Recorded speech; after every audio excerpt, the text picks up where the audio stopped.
Peace and blessings, peace and blessings.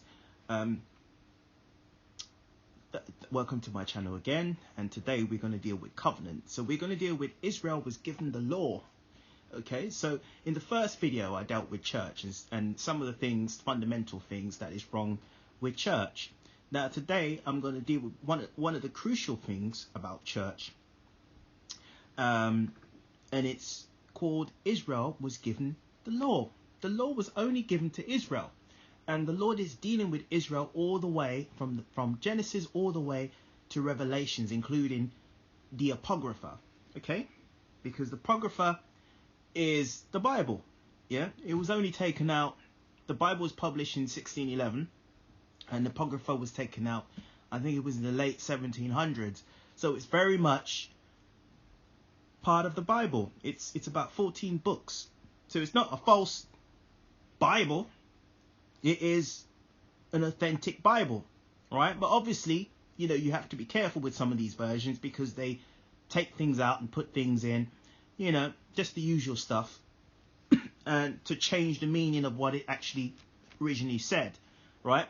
So it's very important that you get the original King James version of the 14 books that was taken out in the late 1700s, okay? Right, now, let's deal with Exodus, and we're reading from chapter 2, and we'll read, so basically Moses has just been found, and we're just reading a little snippet, all right? And Pharaoh's daughter said unto her, Go, and the maid went and called the child's mother.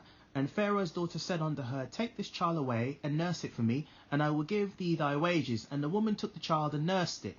And the child grew, and she brought him unto Pharaoh's daughter, and he became her son. And she called his name Moses, and she said, Because I drew him out of the water. And it came to pass in those days when Moses was grown, that he went out unto his brethren, and looked on their burdens, and he spied on Egyptians smiting, and Hebrew, one of his own, smiting, and Hebrew, one of his brethren. Okay, so Moses was an Israelite or a Hebrew, and he passed for a Hamite, right? An Egyptian. He passed for an Egyptian. Egyptian is a Hamite, right? And the only way that he passed for a Hamite is because they look similar. So Hamites and Israelites look similar. So, and we know the ancient Egyptians were black. So that is an indirect way of saying that the Jews were black. Okay? All right. Now, but let's skip down. And now when the Pharaoh heard this, so we're on 15 now. So now when the Pharaoh heard this thing, he sought to slay Moses. But Moses fled from the face of Pharaoh and dwelt in the land of Midian. Okay, so Moses started to open his mouth and he started to speak against the Pharaoh. Okay? Right, so let's move on.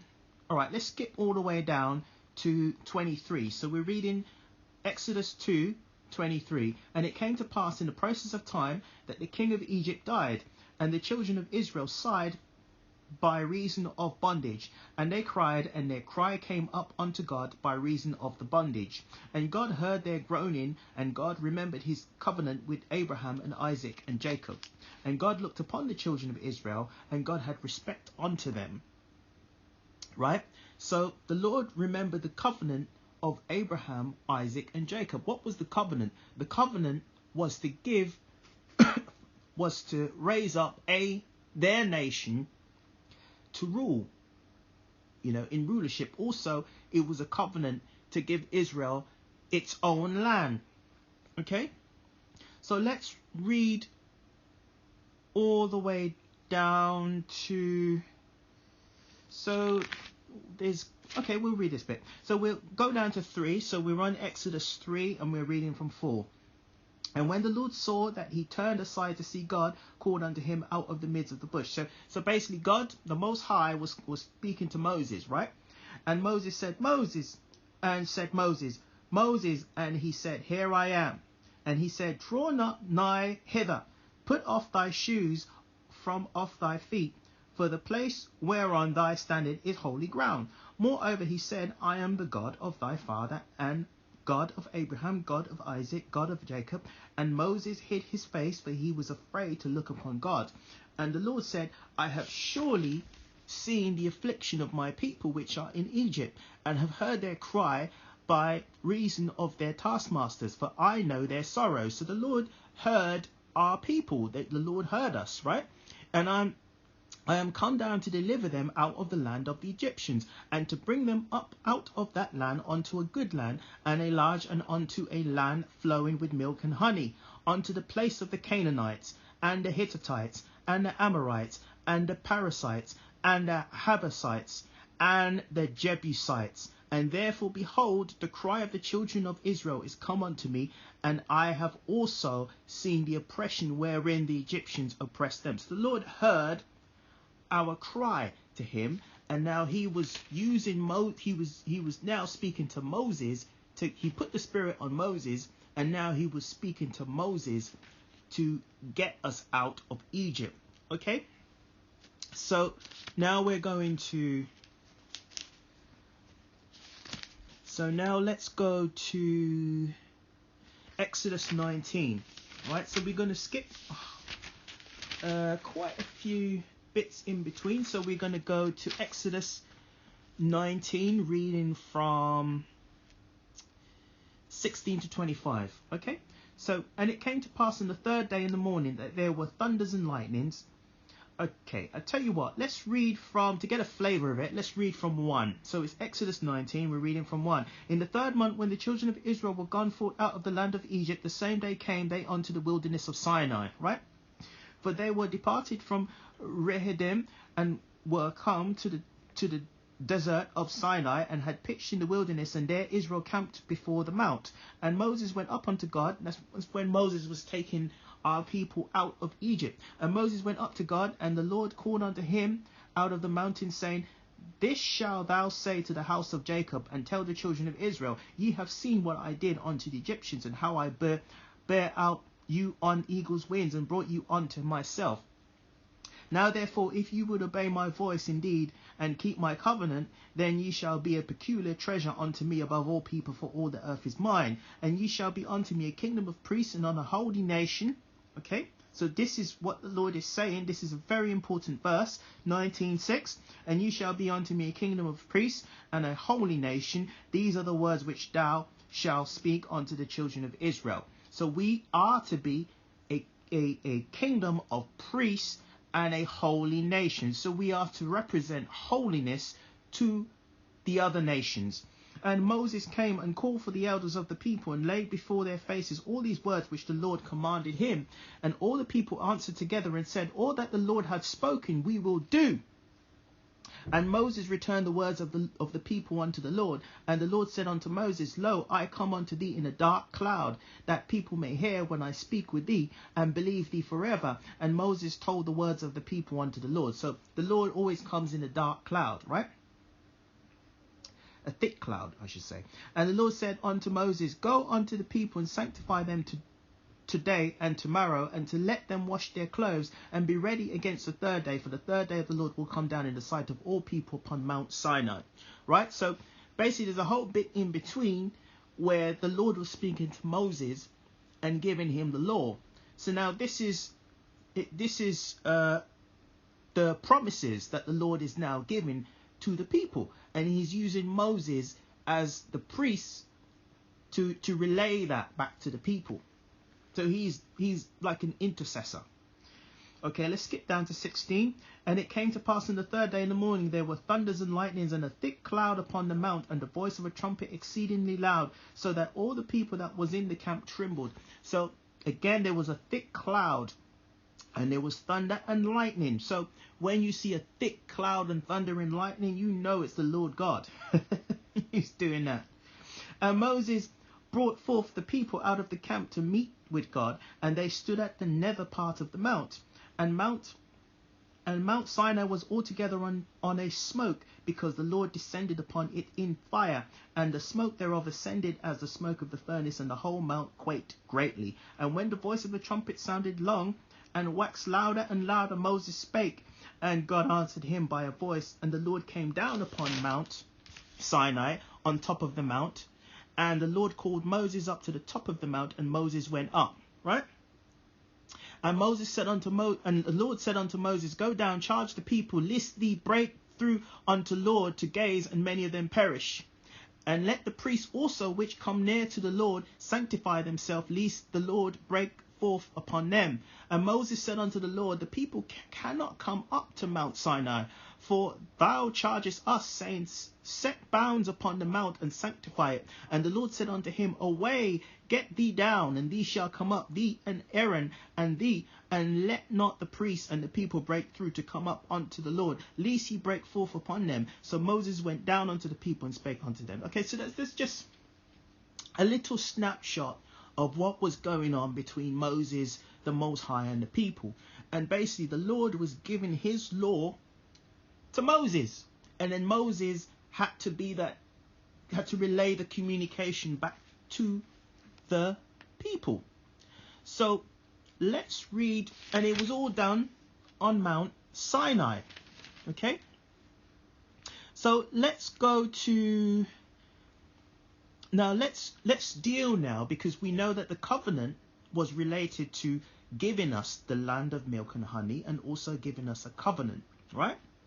So, and the covenant represented the laws too.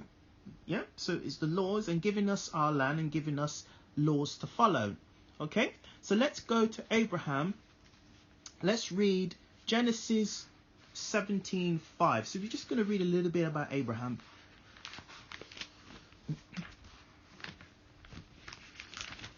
Right, Genesis 17:5. Right.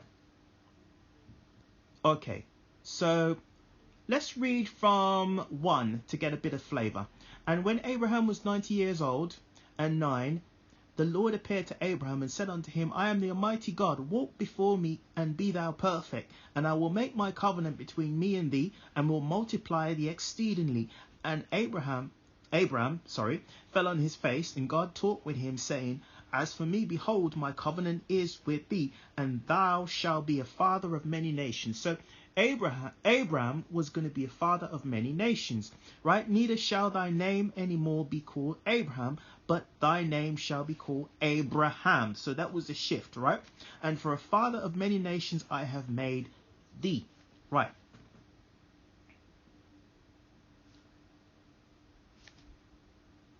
Okay, so let's go to, so from there, let's go to Genesis 12:2.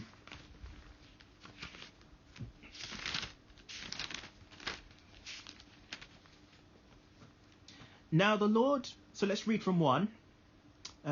Genesis 12, and we read from 1. Now the Lord had said unto Abram, so he was still Abram, get thee out of thy country and from thy kindred and from thy father's house unto the land that I will show thee. So he's basically saying, move away from where you are and go to a place in which I'm going to show you. And I will make thee a great nation, and I will bless thee and make thy name great, and thou shalt be a blessing, right? So Abraham, or Abram, as he was called then, was going to be a blessing, right? But he's also going to raise up his nation, right? And I will bless them that bless thee, and curse him that curseth thee. And in thee shall all the families of the earth be blessed. So all the families of the earth will be blessed via Abram. So Abram departed as the Lord has spoken unto him, and Lot went with him, and Abram was 75 years old, and when he departed out of Haran. And Abram took Sarah his wife, and Lot his brother's son, and all their substance that they had gathered, and the souls that they had gotten in Haran, and they went forth to go into the land of Canaan, and into the land of Canaan they came. Right, so they went into the land of Canaan, meaning the Lord showed him Israel, right? So Israel. So the Lord is saying he's going to make Abram a blessing to all the nations. And how is he going to make Abraham a blessing to all of the nations? It was by a blessing, raising up a nation, so that nation can be a blessing to all the nations. Okay, so let's go to Genesis 16. So Genesis 16, reading 13.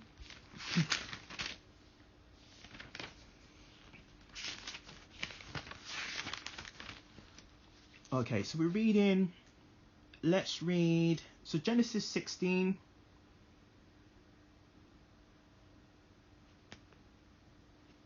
and we'll read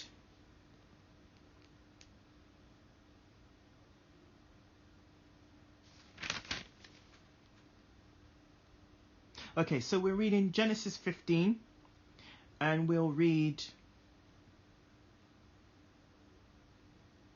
Okay, so it's Genesis 15, and we'll read 13. So it's Genesis 15, and we'll read 13. And he said unto Abraham, know of a surety that thy seed shall be a stranger in a land that is not theirs, and shall serve them, and they shall afflict them 400 years. So it was talking about Egypt, okay? And also that nation whom thou shalt serve will I judge, and afterward shall they come out with great substance, right? So it's talking about when we were in Egypt and the Lord used Moses to take us out, and he put us to be the top nation in the earth, right? So he gave us the law and gave us a bit of power with it. Okay, so that's what that is talking about. So now let's go to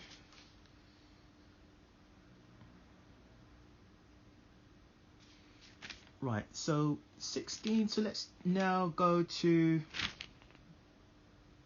All right, we already dealt with that one. So let's go to Deuteronomy now. So let's now nail it down now to the law. Okay, so we'll read Deuteronomy 7, reading from 1 to 12. Right. So when the Lord thy God shall bring thee into the land, whither thou goest to possess it, and hast cast out many nations before thee, the Hittites and the Girgashites, and the Amorites, and the Canaanites, and the Perizzites, and the Havitites, and the Jebusites, 7 nations greater and mightier than thou. So basically there were nations already living in the land. It was the Canaanites' land, but there were nations already living there. And when the Lord thy God shall deliver them before thee, thou shalt smite them and utterly destroy them. Thou shalt make no covenant with them, nor show mercy unto them. So basically the Lord is saying they will have to go, right? Neither shalt thou make marriages with them. Thy daughter shall not give unto his son, nor his daughter shalt thou take unto thy son. So the Lord is saying that you're not supposed to intermarry with the nations that are there, for they will turn away thy son from following me, and they may serve other gods. So will the anger of the Lord be kindled against you and destroy thee suddenly. So the Lord is saying that they're just going to take you away from me. You know, here I am taking you out of Egypt, right? Taking care of you, coming down, showing myself, speaking to you, and then you go off marrying the nations, you know, that was in the land that I gave to you. No, he's saying, no, don't do it. For thus shall ye deal with them. Ye shall destroy their altars and break down their images and cut down their groves and burn their graven images with fire. For thou art an holy people unto the Lord thy God. The Lord thy God hath chosen thee to be a special people. So this is a very crucial verse in the Bible. For thou art an holy people unto the Lord thy God. The Lord thy God hath chosen thee to be a special people unto himself above all people that are upon the face of the earth. Right? So you are supposed to be a special people. So the Lord is going to raise you up from being at the end of everything, and he's going to put you on top. Okay? And you are to be a special people above all the nations. And the Lord did not set his love upon you, nor chose you because you were more in number than any people, for ye were the fewest of all people. Right? So there's no specific reason. There's nothing you've done, you know, but because the Lord loved you, and because he would keep the oath which he had sworn unto your fathers, and hath the Lord brought you out with a mighty hand and redeemed you out of the house of bondage, the house of bondmen, from the hand of the Pharaoh king of Egypt. Right? Now therefore that the Lord thy God, he is God, the faithful God, which keepeth covenant and mercy with them that love him, and keep his commandments to 1,000 generations. Right? So if you love the Lord and you keep the Lord's commandments, he will show mercy to you and repay them that hate him to their face, to destroy them. He will not be slack to him that hated him. He will repay him to his face. Thou shalt therefore keep the commandments and the statutes and the judgments which I command thee this day, so do them. Wherefore it shall come to pass, if you hearken to these judgments and keep and do them, that the Lord thy God shall keep unto thee the covenant and the mercy which he swore unto thy fathers. So that's a very profound chapter, right? And the important thing is that the Lord's plan was to give us the land of Israel and then put us on top. Okay? That was always his plan. Right? Now let's go to Exodus 24. So let's go back a bit to where we were before. To Exodus 24. Okay, so here we are. So we're reading from 1 to 8. And he said unto Moses, Come up unto the Lord thou and Aaron, Nadab, and Abihu, and 70 and 70 of the elders of Israel, and worship ye afar off. And Moses alone shall come near the Lord, but they shall not come nigh, neither shall the people go up with him. And Moses came and told the people all the words of the Lord, and all the judgments, and all the people answered with one voice and said, All the words which the Lord had said we will do. So this is, I always like this Exodus 24, because it's like a marriage ceremony, okay, when the covenant was officially sealed. Okay, now 4, and Moses wrote all the words of the Lord, and rose up early in the morning, and builded an altar under the hill, and 12 pillars according to the 12 tribes of Israel. And he set young men of the children of Israel, which offered burnt offerings and sacrificed peace offerings of oxen unto the Lord. And Moses took half of the blood and put it in the basins, and half of the blood and he sprinkled on the altar. And he took the book of the covenant and read in the audience of the people, and they said, All that the Lord hath said we will do, and be obedient. And Moses took the blood and sprinkled it on the people, and said, Behold, the blood of the covenant which the Lord had made with you concerning all these things. So basically it was a marriage ceremony, and there was an exchange of vows, whereby the bride is saying, All that you say we will do.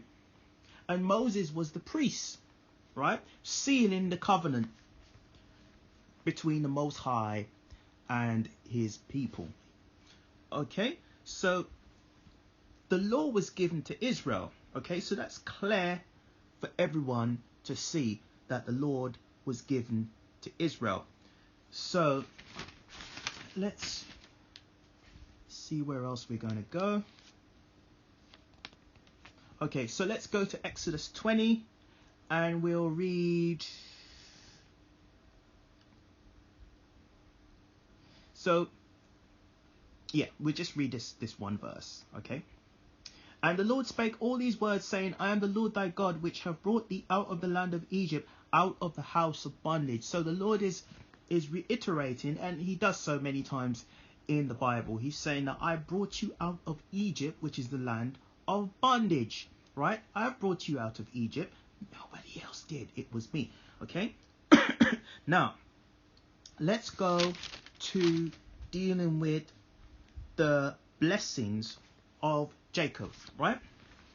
So in order to do that, we're going to go to Genesis 25, okay?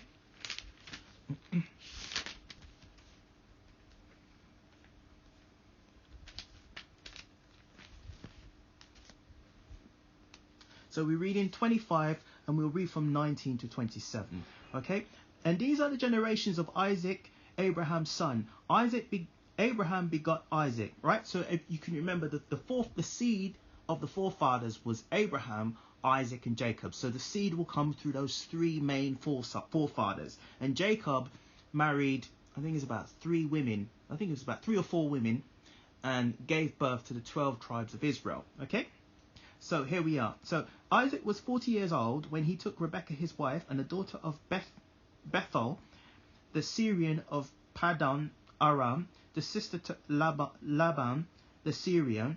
And Isaac entreated the Lord for his wife, because he was barren, and the Lord was entreating of him, and Rebekah his wife conceived.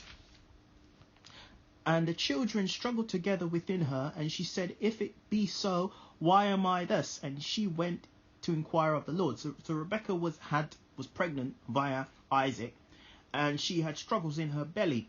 So she said, And the Lord said unto her, 2 nations are in thy womb, 2 manner of people shall be separated from thy bowels, and the one people shall be stronger than the other people, and the elder shall serve the younger. So it's saying, so the Lord said to her, the reason why is because one was stronger than the other, right? And he said, the elder shall serve the younger. So, those two nations were fighting in the womb. And when the days to be delivered were fulfilled, behold, there were twins in her womb. And the first came out red all over like a hairy garment, and they called his name Esau. So Esau is the forefather of all Caucasians, right? And after that came his brother out, and his hand took hold on Esau's heel, and his name was called Jacob. And Isaac was 80 years old when she bare them, and the boys grew, and Esau was a cunning hunter, man of the field, and Jacob was plain man and dwelling in tents. Okay, so it goes on talking about the characteristics of the both men. So Jacob was the forefather of the 12 tribes of Israel. Okay, so Isaac was the father of Jacob.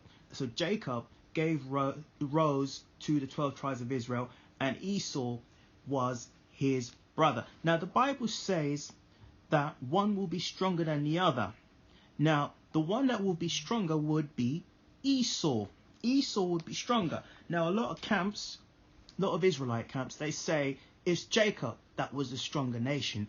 But the Lord tells us in, if I can find it, I believe it's in Jeremiah, I think.